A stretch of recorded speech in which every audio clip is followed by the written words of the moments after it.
Welcome to ISQ Podcast.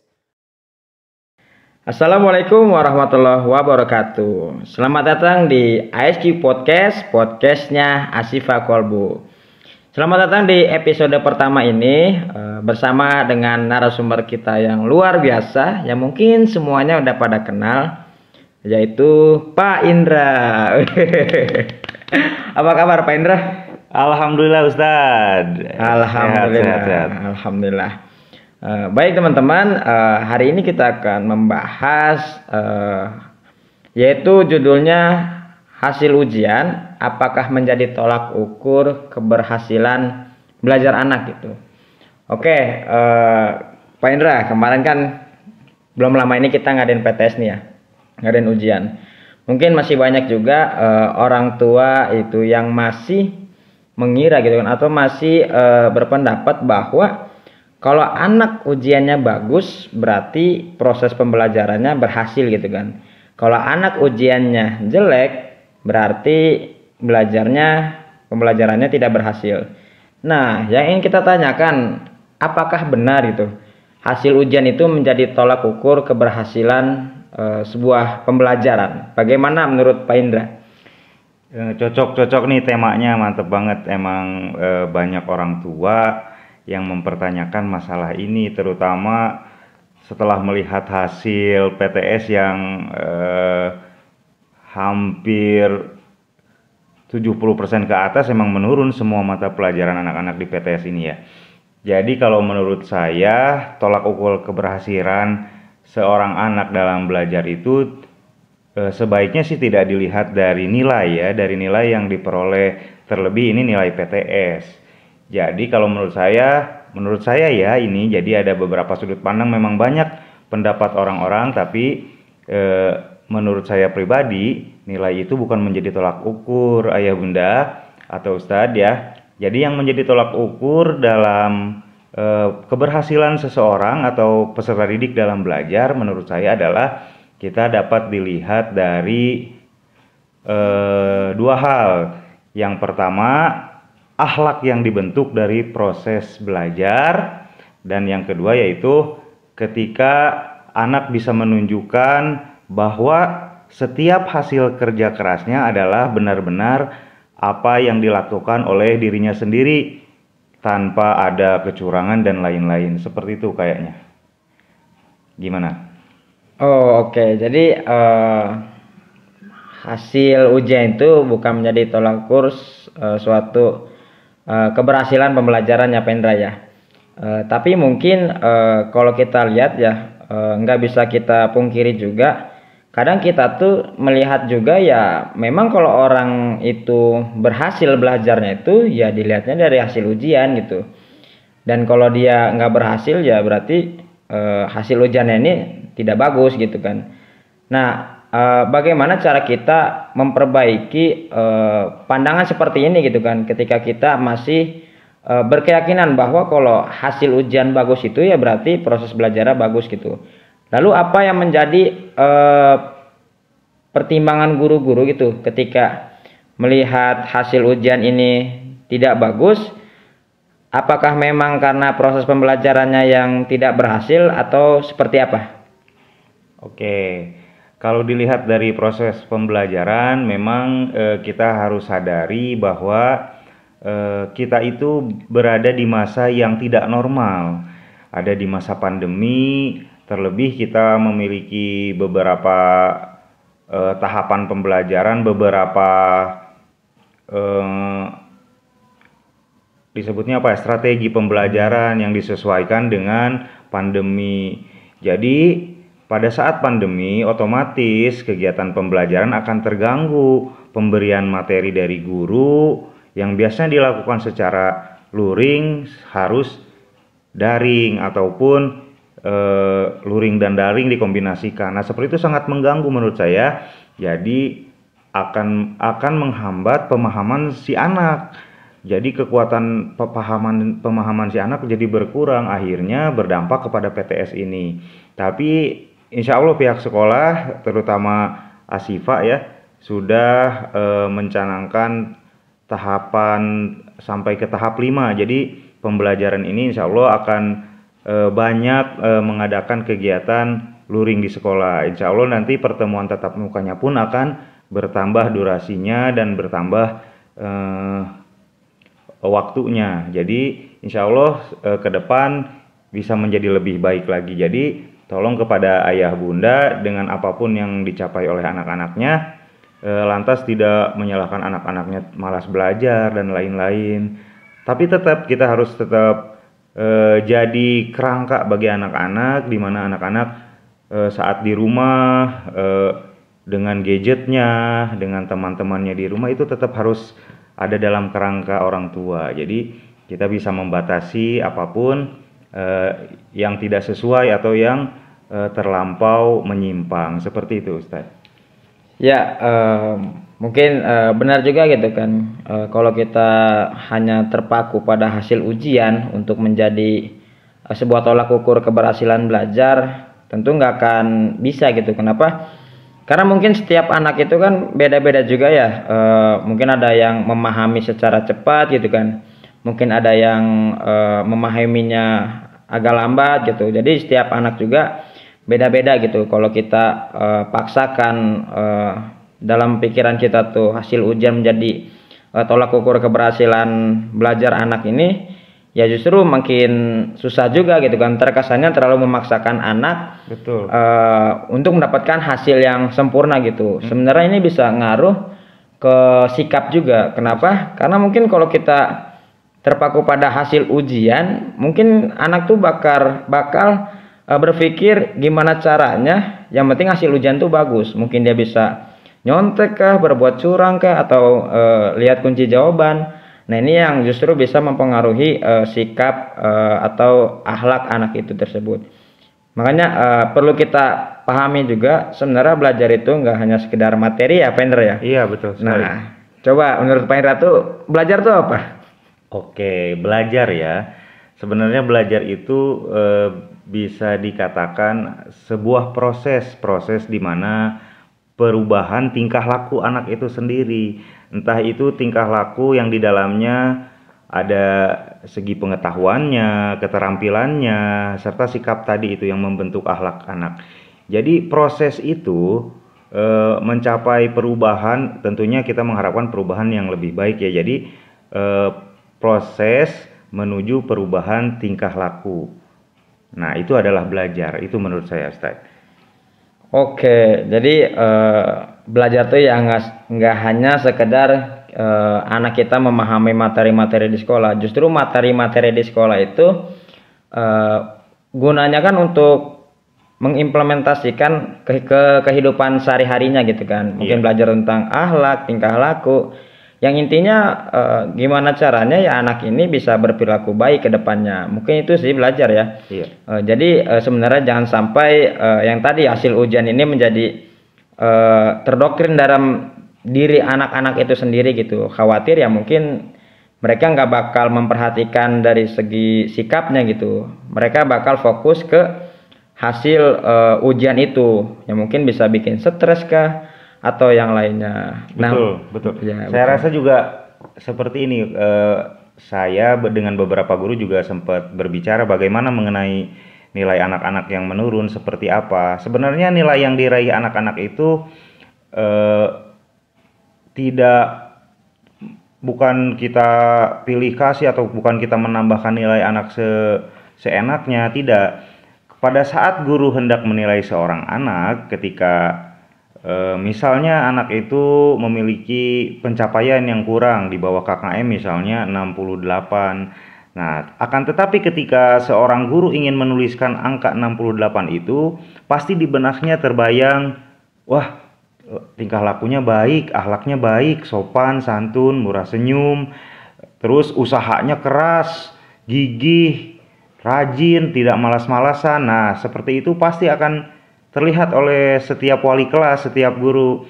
Makanya ketika seorang guru hendak menuliskan angka 68 itu bisa saja terjadi perubahan, bisa saja berubah menjadi 70 dan alhamdulillah mungkin bisa diluluskan oleh guru itu sendiri. Menurut saya itu bukan hal yang curang, dari seorang guru, karena seorang guru tidak hanya melihat dari hasil tes ataupun yang lain-lain, tapi seorang guru tentunya wali kelas harus bisa melakukan penilaian seperti itu menurut saya. Jadi tidak hanya satu sudut pandang ya, dia melihat dari segala aspek. Insya Allah itu akan memotivasi anak, dan kalaupun misalnya ada anak yang memang kurang, insya Allah guru-guru ASIPA pun pasti tahu bagaimana cara menangani anak-anak yang seperti itu. Yang jelas anak-anak harus tetap termotivasi itu.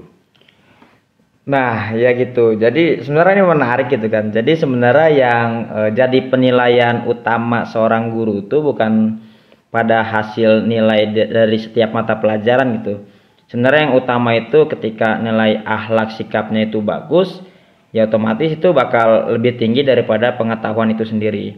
Nah, kalau saya sih gini Pak Indra, kalau saya menilai anak tuh ketika nilai anak ini bagus-bagus dan akhlaknya bagus, mungkin dia bisa juara gitu kan. Tapi ketika ada kondisi ini akhlaknya bagus, nilainya biasa aja. Terus ada yang nilainya bagus, tapi akhlaknya kurang nih. Nah, kalau saya sih mungkin milihnya yang akhlaknya bagus gitu, walaupun nilainya biasa aja.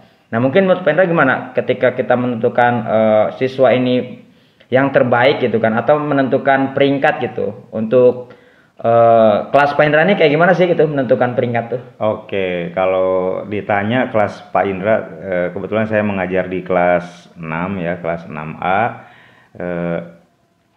Saya tetap memprioritaskan tugas yang diberikan saat daring, tetap memprioritaskan nilai-nilai, tapi di samping itu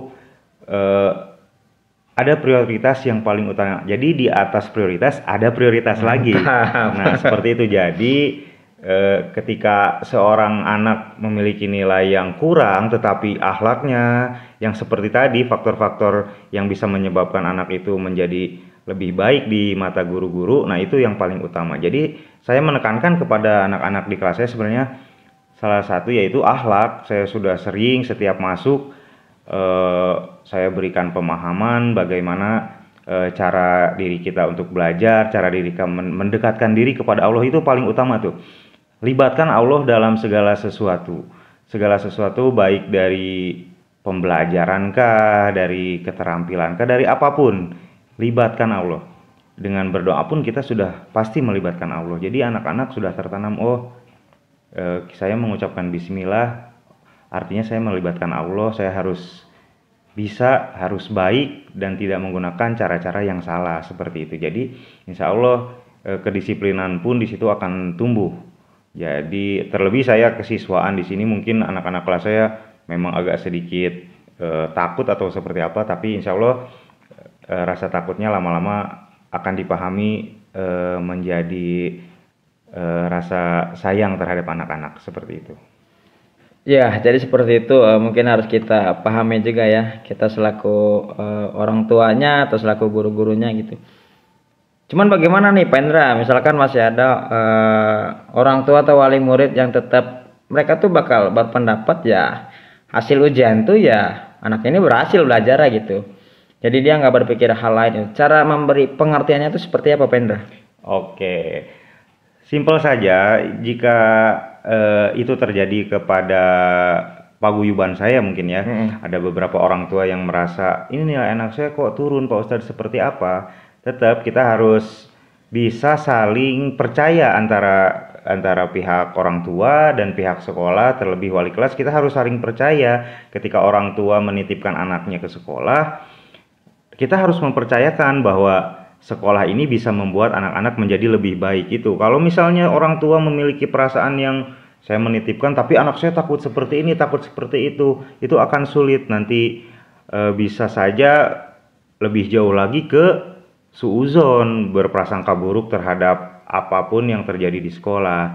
Lebih baik kita berhusnuzon, di sekolah anak saya insya Allah dibimbing dengan baik, dan kita pun tentu pasti melakukan hal yang sama, pasti kita melakukan yang terbaik untuk anak-anak.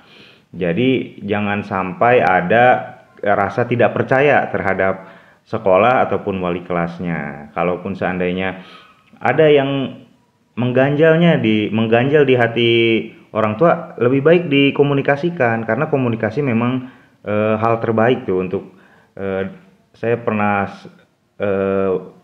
beberapa kali mengalami suatu masalah, ada salah paham, baik itu mengenai pemberian nilai dan lain-lain, tetapi dengan komunikasi secara langsung, tidak melalui A dan B, tapi langsung saja ke wali kelas, insya Allah nanti akan ketemu benang merahnya dan bisa saling mengerti, bahkan bisa saling support. Intinya bersama kita bisa, Ustadz. Mantap. Hashtag bersama kita bisa.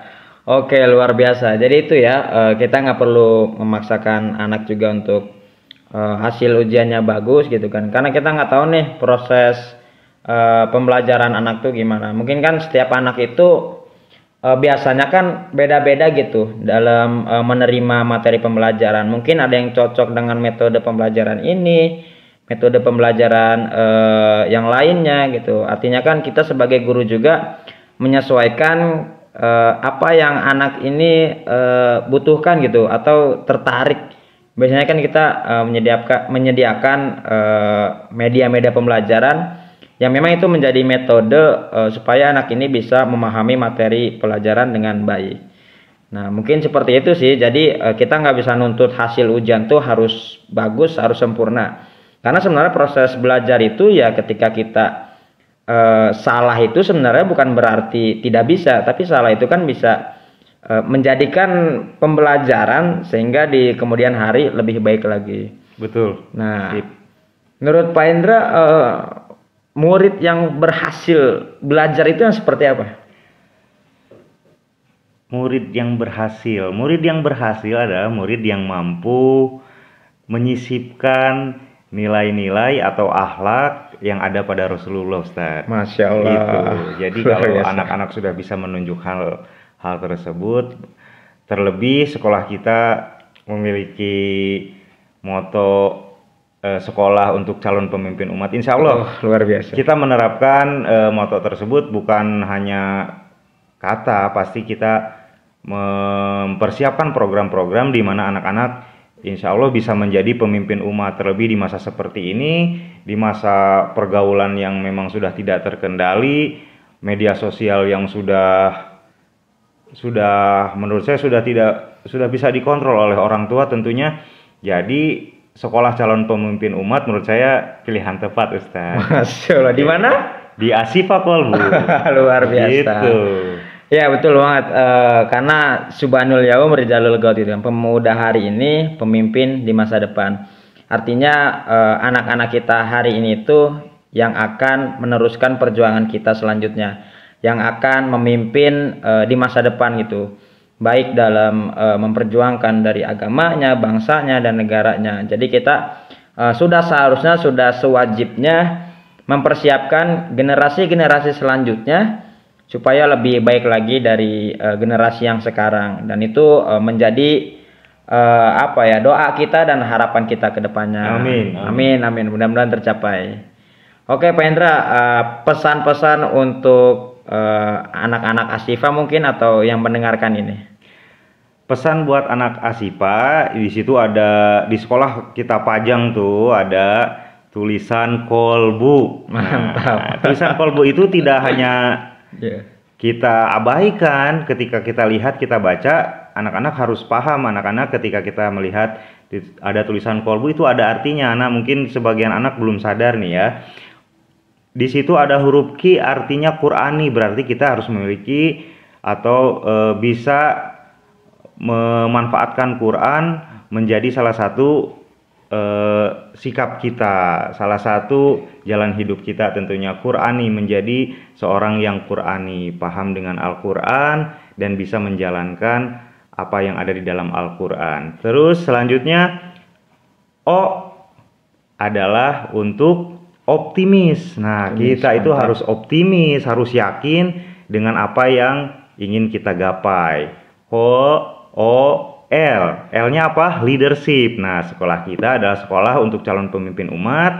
Mari kita berusaha menjadi pemimpin di masa depan. Optimis, leadership, kemudian B-nya bersaudara. Itu yang terbaik. Bersaudara, U-nya untuk semua. Insya Allah kita akan menebar manfaat untuk semua.